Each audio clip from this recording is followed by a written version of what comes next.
Olá, boa tarde a todos vocês que nos acompanham em mais um programa Casa Saudável, transmitido pela página do portal NE10 no Facebook e também pelo site da TVJC, tvjc.com.br. Hoje nós vamos falar sobre trombofilia. É uma condição que leva a uma maior tendência à trombose. E para falar sobre o assunto, nós convidamos dois especialistas. Convidamos a médica hematologista Bruna Rosa.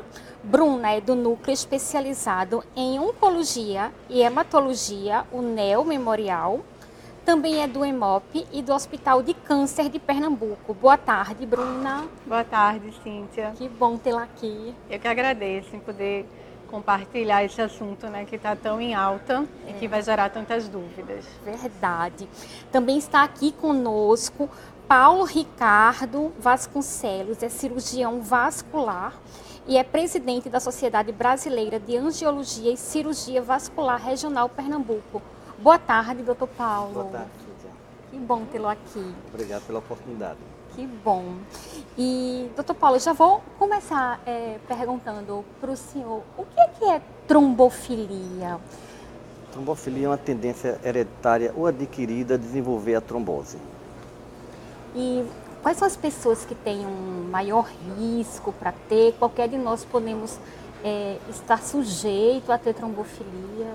Sim, a trombofilia, no caso da hereditária, a transmissão é genética, né? Então a gente tem que fazer os testes para descobrir quem são as pessoas que têm essa tendência. E no caso das adquiridas, algumas patologias comuns que podem desenvolver isso, pode dar essa tendência à trombose, né?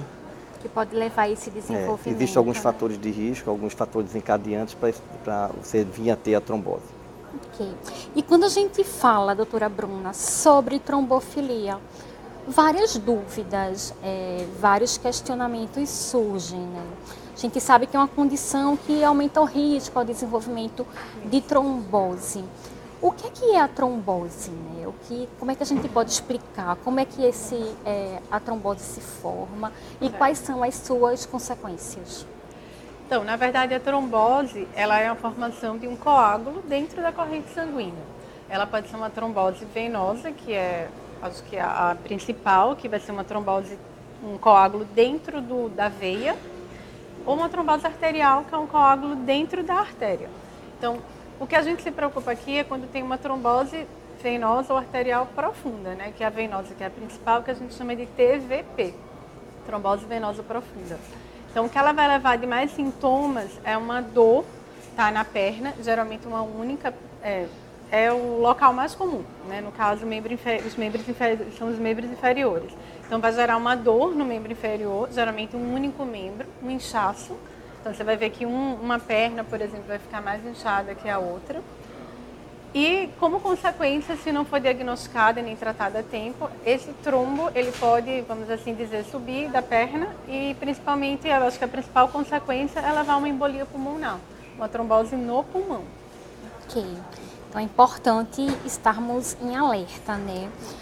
Agora, doutor Paulo, existe algum exame, algo que possa detectar que a pessoa tem um risco maior de desenvolver essa trombose que a doutora Bruna explicou? Sim, no caso das trombofilias hereditárias, existem vários exames que podem ser feitos. A pesquisa das mutações de fator 5, do fator 2, da MTHFR, né, que é a metileno tetraído folato redutase, da trombina, da proteína S, da proteína C. Além disso, existem as adquiridas, como anticoagulante lúpico, anticardiolipina. Você pode fazer alguns exames também para pesquisa de algumas patologias, como HIV, que dá trombose, o paciente que é portador do vírus, o paciente que é tuberculose. Algumas doenças virais, como a hepatite também pode dar, a nefropatia também, o paciente com doença renal também pode ter essa trombofilia. Então, existem vários exames que podem ser feitos para pesquisar a trombofilia. Ok. E esse é um dos assuntos, doutor Paulo, que faz parte da programação do 24º Encontro Pernambucano de Angiologia, Cirurgia Vascular e Endovascular, que acontece no Marotel nos próximos dias 23 a 25 de maio, não é isso? Isso. A gente tem uma programação extensa nesse período de 23 a 25 de maio. Vai ser o 24º Encontro Pernambucano, que é o segundo mais antigo do país. Então, é uma tradição enquanto pernambucano. E um dos assuntos que vai ser abordado é o tromboembolismo venoso, e dentre eles está a trombofilia. Ok. A gente aproveita, vou aproveitar aqui, já tem várias pessoas aqui nos acompanhando. Eu aproveito para dizer, se você tem alguma dúvida sobre trombofilia, trombose, embolia pulmonar, compartilhe aqui nos comentários aqui da nossa live, que a gente compartilha com a doutora Bruna e com o doutor Paulo. Aproveito já essa deixa aqui para fazer o seguinte questionamento, para passar para você, doutora Bruna. Um questionamento de Carolina Domingos de Lima. O relato dela é um relato que você deve escutar muito nos consultórios, né? Ela diz que em 2015 perdeu um bebê na 33ª semana de gestação. Houve um trombo no meu cordão umbilical, mas após a investigação não foi diagnosticada nenhuma trombofilia. Mas em outra gestação, ela usou uma medicação injetável de 40 miligramas e a bebê nasceu. Será que ela pode ter alguma trombofilia que não foi diagnosticada? Na realidade, assim, a gente tem que deixar claro aqui que nem todo mundo que tem trombose tem trombofilia e o contrário também, né? Nem todo mundo que tem trombofilia vai ter trombose. Então, acho que essa é a primeira coisa para deixar bem clara, né?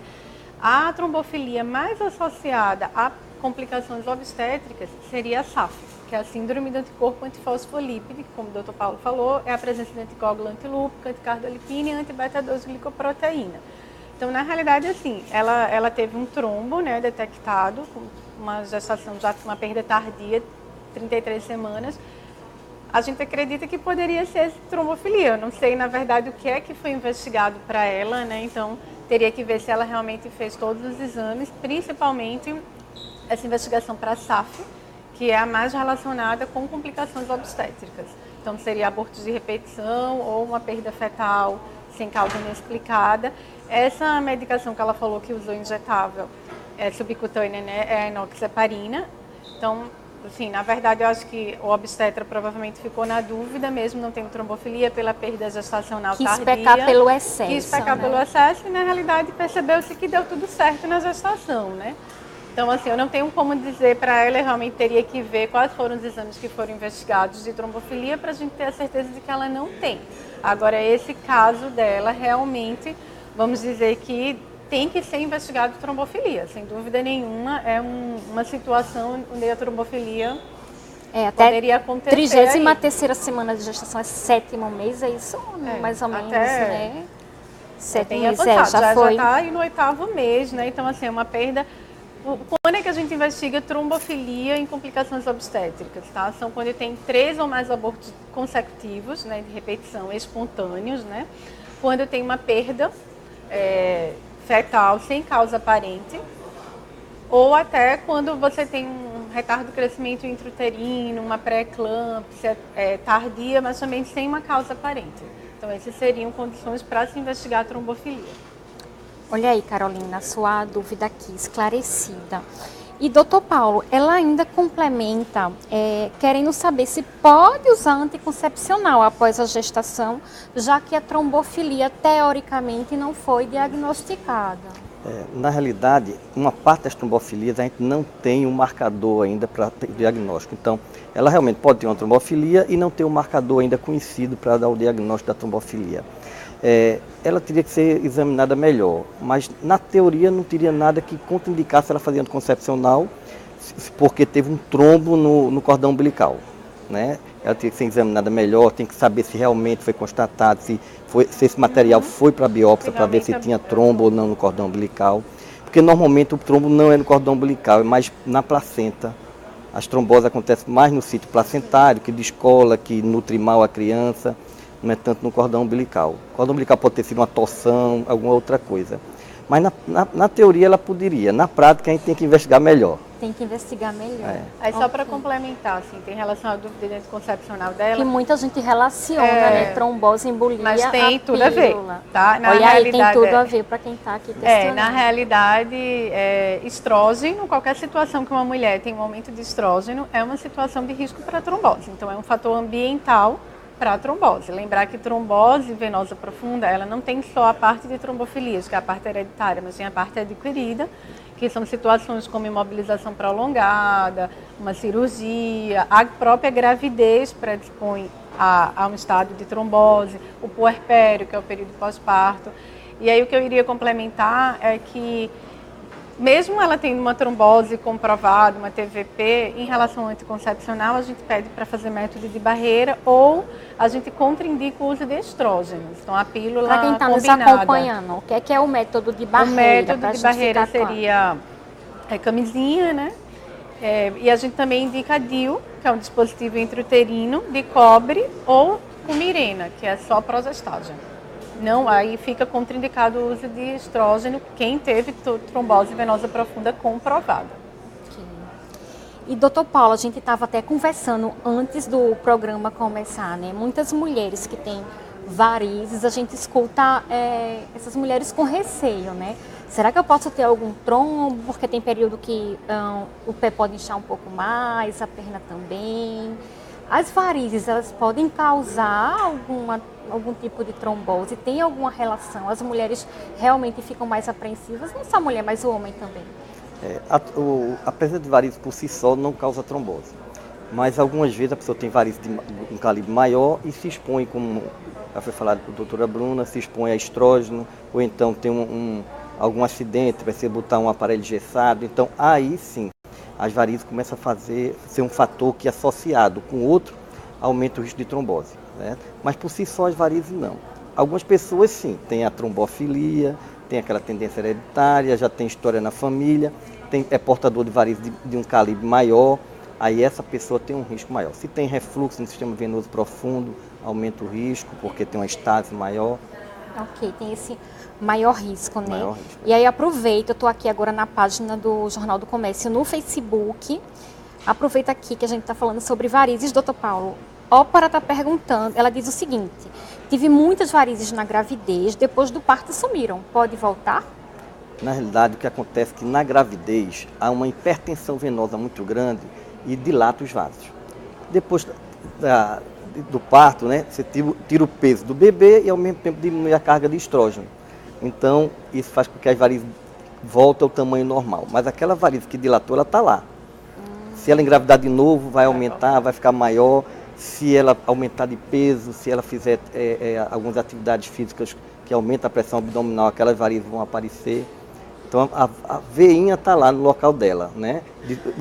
O fator que provocou a dilatação desapareceu, mas se voltar o fator, ela volta a aparecer. Ok. Doutora Bruna, a gente tem mais uma pergunta aqui relacionada à trombose. Tem muitas perguntas, a gente vê que é um tema que realmente as pessoas querem saber mais, né? Sentem necessidade. Tem mais uma pergunta aqui, ou para quer saber se sobrepeso também é um fator para trombose? Sim, com certeza. Dentre aqueles fatores que a gente já comentou, a obesidade é sem dúvida também um fator que é um fator de risco para trombose, um fator de risco ambiental. Pode ter relação, aumenta o risco de ter trombose venosa profunda. E muitas vezes tem muitas pessoas que descobrem ter trombofilia, que é essa condição que predispõe ao aparecimento de trombo, quando fazem uma viagem muito longa de avião. E aí, quem escutou um colega próximo, será que eu posso ter? Fica com receio. Eu queria que você explicasse um pouquinho, doutora Bruna, quem são as pessoas que numa viagem longa podem ter um risco de, quando a viagem acaba, se sentir mal? Que sintomas são esses? E ter trombose? Na realidade, a imobilização prolongada também seria um fator de risco para trombose. Então, quando você vai fazer uma viagem, seja de avião ou até de carro, de ônibus, enfim, que seja muito prolongada, pode ter um risco de ter trombose. Essas pessoas que têm um risco maior, provavelmente seriam aquelas pessoas que têm trombofilia. Então, acho que a pergunta aí, né, em quem investigar a trombofilia? Né? Porque a gente não tem como saber quem vai ter o risco maior ou não.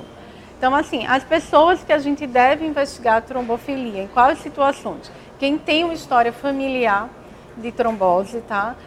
Em primeiro grau, um parente de primeiro grau que teve uma história familiar de trombose espontânea, tá? Espontânea, que fique bem claro. Se for uma trombose que tiver uma causa, né? Foi pós-cirurgia, foi durante a gravidez, não. Mas, assim, teve um parente de primeiro grau que teve uma trombose espontânea, toda TVP, que o paciente teve, né, antes de 50 anos de idade, seja qual for a causa, né, esses seriam riscos maiores de provavelmente poder ter, tá? Ou também quem já teve história de complicações obstétricas, como a gente já falou antes, aborto de repetição. E também outra situação importante para investigar a trombofilia é quando já teve trombose em algum sítio que não seja comum. Então, em uma alguma trombose área do cerebral, corpo, um sítio incomum. Então, cerebral, trombose de veia porta, né, hepática, uma trombose até no membro superior a gente não considera como comum. Então, qualquer sítio incomum que fuja, né, da margem de pulmão, de membros inferiores, a gente também tem que investigar a trombofilia. E aí, tendo trombofilia, né, aí tem que fazer anticoagulação profilática nessas situações de risco. E uma delas seria a viagem prolongada de avião. Ok. E aí eu aproveito que Bruna entrou um pouco nessa questão da profilaxia, dessa prevenção. Doutor Paulo, uma vez diagnosticada a trombose, como que é o tratamento? É medicamentoso? Tem casos que é preciso fazer algum tipo de cirurgia? Como é que é isso? Normalmente o tratamento da trombose é medicamentoso, né? Você faz o tratamento ou com anticoagulação com heparina ou com os novos anticoagulantes orais. Ou então com o antigo, que seria a varfarina, o conhecido Marevan. Cirurgicamente, só em alguns casos bem específicos, né? Você pode fazer o tratamento endovascular, que é aquele tratamento feito por cateterismo, numa situação de uma trombose por compressão dos vasos abdominais e pélvicos. Você pode fazer a quebra do coágulo, que é o tratamento trombolítico, principalmente quando é uma trombose extensa, associada a vasos mais pélvicos e membros inferiores, porque aí você diminui as sequelas depois da trombose, que é sequela a gente pensa só na parte aguda, que seria o risco de embolia pulmonar, mas a sequela tardia é bem importante. Paciente que desenvolve uma úlcera depois, um edema contínuo, uma hipertensão pulmonar permanente, né? Então, a gente tem que pensar na fase aguda e pensar na fase crônica. Acontece 2, 5, 10 anos após. Então, você pode fazer o tratamento também cirúrgico, mas normalmente o tratamento é clínico, com medicamento, uso de meia elástica. No caso de um edema muito refratário, você pode usar algumas medicações flebotônicas para diminuir o edema. Mas você tem essas opções também. A colocação do filtro de veia cava no risco daquele paciente que tem uma trombose extensa, um coágulo dentro da veia que é flutuante, ou então que tem uma embolia pulmonar maciça e ele não tem mais uma carga, um suporte pulmonar para aguentar outra embolia, você pode colocar um filtro de veia cava para protegê-lo. Então tem alguns tratamentos que podem ser realizados. Que bom, então, que tem a opção de tratamento. O importante também é diagnosticar precocemente. Né? A principal importância é o diagnóstico precoce, para ser tratado e evitar as consequências. Muitas pessoas muitas pessoas são diagnosticadas quando já tem um quadro de embolia pulmonar. Doutor Paulo? Sim, a gente encontra, principalmente porque cerca de 2/3 das tromboses, elas são pouco sintomáticas. Então o paciente às vezes confunde aquele inchaço um pouquinho maior da perna com alguma atividade que ele fez e não valoriza. E aquilo só chega para a gente ou tardiamente, já com a síndrome pós-trombótica, que é aquelas consequências, ou então com um quadro agudo de embolia pulmonar. Então pode acontecer. Pode acontecer. Okay. Bruna, Dr. Paulo falou dessa questão, né, de que muitas pessoas deixam para ver depois um inchaço na perna. Tem sinais de alerta que a gente pode compartilhar com quem está nos acompanhando? É só um inchaço? Como que é esse inchaço, a frequência, a duração, o tipo de incômodo? Minha perna está assim, meu pé está assim, eu devo ir numa emergência. Em geral, quando se tem uma TVP, né, pode ter aquele inchaço maior na perna e a principal coisa que a gente alerta é quando é unilateral. É um inchaço que está mais em uma perna do que em outra. Eu acho que isso é o que chama mais atenção. Compara uma perna com a outra. Compara uma perna e outra, né? Então a minha perna está um pouquinho mais inchada que a outra. Como o Dr. Paulo falou, às vezes isso não é tão exuberante. Mas em geral vai ter um edema maior, um inchaço maior no membro, maior do que o outro. E acaba tendo dor também. A pessoa sente aquele peso, aquele inchaço, aquela, né? Às vezes pode ter até a pele ficar mais avermelhada naquele local. A gente faz algumas manobras para saber se tem ou não. E em relação à embolia, quando você já não detecta, o que começa a ter é dificuldade de respirar. Então, o paciente ele começa a ter uma dificuldade de respirar, até dor ao respirar, né? Uma dor ventilatória dependente que a gente chama. Então, de repente, também isso já é outro sinal de alerta para uma embolia pulmonar, uma falta de ar. Marilene Cavalcante, que está nos acompanhando, ela diz o seguinte, doutora Bruna: meu irmão teve um infarto e depois de 13 anos desse infarto, ele faleceu de trombose cardíaca. Tem alguma relação? E ela não fala a idade dele? Ela não fala a idade com que isso ocorreu. Então, infarto, né, muitas vezes, como eu falei, trombose arterial também pode estar relacionada a trombofilias. Aí depende da idade e também lembrar que existem outros fatores de riscos para ter infarto. Então a gente tem que pensar aí se ele era diabético, se ele era hipertenso, se fumava, né? Então o tabagismo também aumenta o risco de uma trombose, principalmente arterial. Então, mas sempre um infarto agudo do miocárdio num paciente jovem também é uma indicação de investigar a trombofilia, sim. Ok. Doutor Paulo, e essa investigação? Se a gente pensa assim que a trombofilia é uma condição que predispõe a problemas tão sérios, né, tão graves, não existe, essa investigação ela não é feita na rotina e muito no serviço público eu imagino que não é feita a maioria desses exames, né? Como é que o senhor analisa isso? É um problema essa questão porque eu imagino que exista um subdiagnóstico, né, por conta disso. Sem dúvida. No serviço público é angustiante, porque a gente não tem, o serviço de referência seria o EMOP, que não consegue realizar os exames. Então, a gente faz ambulatório de trombose e TVP lá no Hospital da Restauração e tem uma dificuldade enorme de dar o diagnóstico definitivo do paciente. Então, o que acontece é que aquele paciente que tem mais de uma TVP, mais de uma trombose, ele termina sendo anticoagulado de forma perene. Ou, então, a gente, do ponto de vista de realizar exames para descobrir se a pessoa tem uma trombofilia ou não, ele é oneroso e não melhora a qualidade de vida, nem reduz a mortalidade. Então, os guidelines, as diretrizes, recomendam não realizar em todo mundo de forma indiscriminada. Então, você teria que ter alguns fatores predisponentes, alguns fatores de risco, teria que ter uma história familiar positiva, né? Então, aquele paciente que já teve mais de uma trombose, aquele paciente que abortou mais de uma vez, que a família tem história de trombose em pacientes jovens, com menor de 50 anos. Então, nesse caso, você pode até fazer uma investigação. Do ponto de vista financeiro, é caro, é oneroso. Alguns planos de saúde não querem realizar todos os exames que a gente precisa. Então, normalmente, a gente não faz esse diagnóstico profilático, né? A gente deixa para um paciente específico, que realmente tem uma indicação. Ok. A nível de saúde pública, não faria não sei se a palavra é essa, diferença, mas não... Não faz. Não faz. E mesmo aquela paciente que precisa tomar anticoncepcional, se você pegar o número de pacientes em uso de anticoncepcional que tem trombose e o número de pacientes que tem trombofilia, que usando anticoncepcional iria ter trombose, e se você der o diagnóstico prévio, não deixar essa pessoa usar, quando você faz a diferença, é muito pequena. Então, do ponto de vista econômico, não é viável fazer essa pesquisa profilática, né? Okay. Eu acho que no Sistema Único de Saúde, o único local, né, que faz a pesquisa de trombofilias é realmente o EMOP. Lá a gente faz, tá, a pesquisa de trombofilias, mas como o Dr. Paulo bem mencionou, passa por uma triagem, sim. Então, assim, todos os outros especialistas, principalmente vascular, né, a gente recebe muito também de neurologia, por conta de AVC em jovem.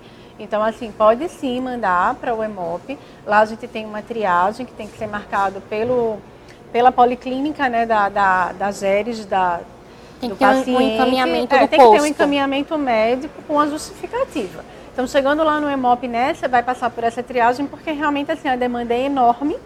E não são exames baratos, realmente lá, no momento, a gente não faz todos, mas faz a grande maioria, tá? Então, assim, eu acho que mais ou menos 9 exames que a gente tem que pedir de trombofilia, a gente não deve fazer uns 4, mas pelo menos alguns a gente faz, a grande maioria. Agora, vai passar por essa triagem, porque nem todos os pacientes têm indicação de ser investigado para trombofilia. Ok, Carolina Domingos, tá, ela tem plano de saúde e o que ela diz é que um dos marcadores, que é o MTHFR, o plano não cobriu, né? E ela está aqui parabenizando pelo tema, né, que é muito importante. É um marcador de trombofilia, né, o MTHFR, ou não? Sim, na verdade, hoje em dia a gente até substitui o MTHFR, que é o metileno tetrahidrofolato redutase, pela dosagem de homocisteína. Então, para a gente é assim, independe do MTHFR estar mutado ou não, se a homocisteína estiver normal, é isso que importa. Então, hoje em dia a gente substitui esse marcador pela dosagem da homocisteína. Agora, sim, realmente tem convênios que têm negado pelo fato de também acho que por estar sendo um tema em alta, eu acho que está se pedindo mais do que o normal, mesmo em situações em que não se devem pedir. Então, muitas vezes o convênio ele pede uma justificativa médica, um laudo médico, é isso que eu vejo no meu dia a dia. A gente pede toda a rotina de trombofilia e o convênio pede um laudo médico para a gente dizer o porquê que está pedindo isso. Então, o convênio também sabe que por ser oneroso, ele não vai fazer em qualquer situação. Okay. E o tratamento? Pelos depoimentos que eu estou lendo, tem muitas mães que tiveram bebês, que têm trombofilia e algumas mulheres que estão tentando ter bebês, né? E o tratamento, ele é coberto pelo SUS, Bruna. Os planos de saúde também oferecem de forma, vamos dizer, prática, rápida, ou tem todo um processo também para... Ainda temos dificuldade, tá? Então, assim, na verdade, o tratamento para quem tem trombofilia na gestação, né, quem tem trombofilia e está grávida, é anticoagulação, tá? Na maioria das vezes profilática, então vai usar uma heparina de baixo peso molecular de 40 miligramas, que é a enoxaparina. Então, a gente tem sim um programa no SUS, tá? Na Secretaria de Pernambuco oferece, que é a enoxaparina de forma profilática. Então, tem que ser preenchido por um médico que trabalha no SUS. E aí tem que preencher um laudo de alto custo, né, e uma série de outros protocolos para poder pegar na secretaria. O que a gente sabe de relatos de pacientes é que algumas vezes essa medicação falta, né, algumas ou muitas vezes. Então, assim, eu acho que no momento mesmo parece estar faltando, mas assim, também muitas vezes eu já tive pacientes que conseguiu a gestação inteira, entendeu? Então, assim, pode faltar, como, né, toda a medicação no SUS, mas existe sim. Em relação ao plano de saúde, ainda é uma briga com vários planos de saúde. Alguns liberam, outros não. Então, assim, a gente tem que ter essa justificativa do porquê vai usar, mas já seria uma medicação que teria que ser coberta, né? Mas eles alegam que ainda não está no rol da Anvisa. É um bom tema, realmente, para a gente estar discutindo. Doutor Paulo, a gente tem aqui, Vilma Rosa entrou aqui para comentar aqui na nossa live. Ela diz o seguinte: boa tarde, tenho muitos vasinhos no meu tornozelo e no pé direito e uma grossa na parte do joelho. É possível fazer cirurgias e não voltarem mais? Porque já fiz cirurgia nessa mesma perna, elas sumiram, mas não saiu em outra parte da perna. Tem situações que é mais delicada, assim, que pode voltar, aparecem outras? Na realidade, a varíola ela não tem cura. A doença venosa ela não tem cura, tem um tratamento. Você tem que fazer o tratamento de forma contínua, né? Em períodos diversos, mas você tem que fazer de uma forma contínua. O tratamento cirúrgico é uma forma de tratamento que não quer dizer que a pessoa não vá formar varizes novamente. Então, você pode tratar hoje, algumas dessas varizes a gente pode tratar hoje com escleroterapia química, com espuma, sem necessidade de cirurgia. Mas os vasinhos pequenos têm que ser tratados ou com escleroterapia química ou com laser. Não dá para fazer cirurgia nos vasinhos pequenos. O maior você pode tratar com cirurgia ou com escleroterapia. Mas tem que botar na cabeça que o tratamento das varizes é contínuo, não tem cura. E pode ter ou não a relação com a trombose, né? Isso tem. Pelo que o senhor falou. Normalmente, do ponto de vista pós-trombose. O paciente que tem uma trombose, normalmente naquela perna ele vai desenvolver mais varizes. Alguns vão desenvolver muita microvarize na região do tornozelo, vão desenvolver manchas, outros podem desenvolver varizes mais grossas e alguns vão chegar ao extremo da síndrome pós-trombótica, que seria a úlcera, que é difícil tratamento e bastante dolorosa. Jerônimo Alves de Brito, aqui na página do Jornal do Comércio, ele diz o seguinte: doutor Paulo, eu tenho 56 anos e há algum tempo sinto na perna direita e na panturrilha uma sensibilidade e dormência muito grande.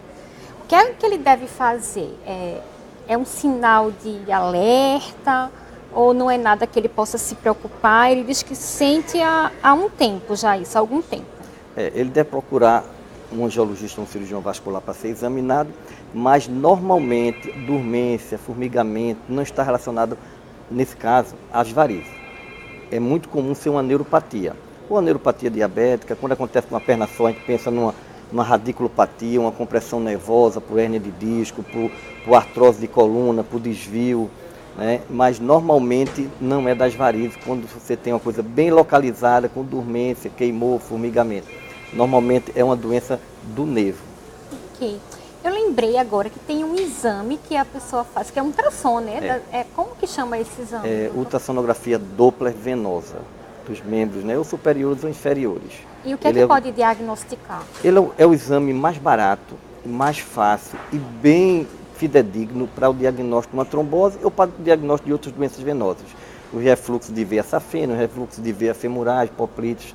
Então, tanto o refluxo profundo como superficial é bem diagnosticado, e as tromboses, né, é bem diagnosticado pela ultrassom Doppler. Ok. E se usa também para diagnosticar a trombose ou, doutora Bruna, o olho do médico, o exame clínico, já pode dar esse diagnóstico da trombose? Exame clínico vai dar o diagnóstico de presunção, né? A gente vai achar que pode ter uma trombose, mas sem dúvida nenhuma o ultrassom Doppler venoso ele vai fazer o diagnóstico de certeza que você tem uma trombose. E aí, como a gente assim deixar claro, né, o diagnóstico de uma trombose, não de uma trombofilia, que as pessoas entendam essa diferença, né? Vai dar o diagnóstico de uma trombose venosa profunda e aí quem vai fazer esse diagnóstico é o angiologista. E ele vai encaminhar para o hematologista quando ele acha que esse paciente tem o risco de ter uma trombofilia, poderá ter essa investigação da trombofilia, né, quando tem predisposição para ter. E é bom também a gente deixar claro, pode acontecer em qualquer faixa etária a trombose, Bruna? Sim. Porque a trombofilia, quando é hereditária, a pessoa já nasce com aquela condição, né? Pode acontecer em qualquer faixa etária ou tem uma faixa etária de maior risco? Qualquer faixa etária, né, desde criança até idoso, mas lembrando que a idade também é um fator de risco para a trombose, né? Então, assim, principalmente para recorrência. Então, claro que um idoso vai ter um risco maior de ter uma trombose do que uma criança. Por isso que pode acontecer em qualquer faixa etária, mas em geral a gente detecta uma trombose, né, mais quando tem o fator ambiental adicional àquele paciente. Então, sem dúvida nenhuma, né, um paciente com maior idade vai ter mais riscos associados para ter uma trombose do que uma criança, mesmo tendo trombofilia. Porque, como a gente falou, a trombofilia é uma predisposição para ter trombose. Então, quando você tem uma predisposição já genética, já hereditária, e tem algum fator ambiental adicional, então esse risco de trombose vai aumentar. Então, né, você tem uma trombofilia desde criança ali, mas você agora está usando um anticoncepcional, você está gestante, ou você fez uma cirurgia, né, ou você andou de avião. Então, são fatores de riscos adicionais. Ok.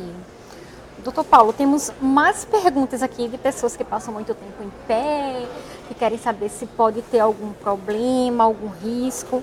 E aí eu aproveito a pergunta de Rosilda Maria, aqui na página da TV Jornal, no Facebook. Ela diz que é cabeleireira, fica muito tempo em pé e a perna direita tem muitas varizes. O que é que ela pode fazer e onde é que ela pode tratar dessas varizes? O tipo de atividade profissional também predispõe a variz. Então, pessoas que ficam em posição em pé por longos períodos, um exemplo é a profissão dela, cabeleireira, né? Tem uma tendência maior a formar varizes. A perna direita pode ter sido alguma alteração genética, que ela já nasceu com isso, às vezes já tem varizes na família, o pai, a mãe, os avós, então ela pode ter mais nessa perna, ou então ela usa essa perna como apoio e termina ficando muito tempo botando o peso em cima dessa perna. O tratamento no serviço público, nós temos os grandes hospitais de referência, né, como Getúlio, Agamenon, Barão, HR. Alguns fazem o tratamento cirúrgico, como o Getúlio, Agamenon e Barão faz o tratamento cirúrgico, o Hospital das Clínicas, o IMIP faz. A restauração normalmente não faz tratamento cirúrgico de varizes, porque a gente tem um volume de outras patologias como referência.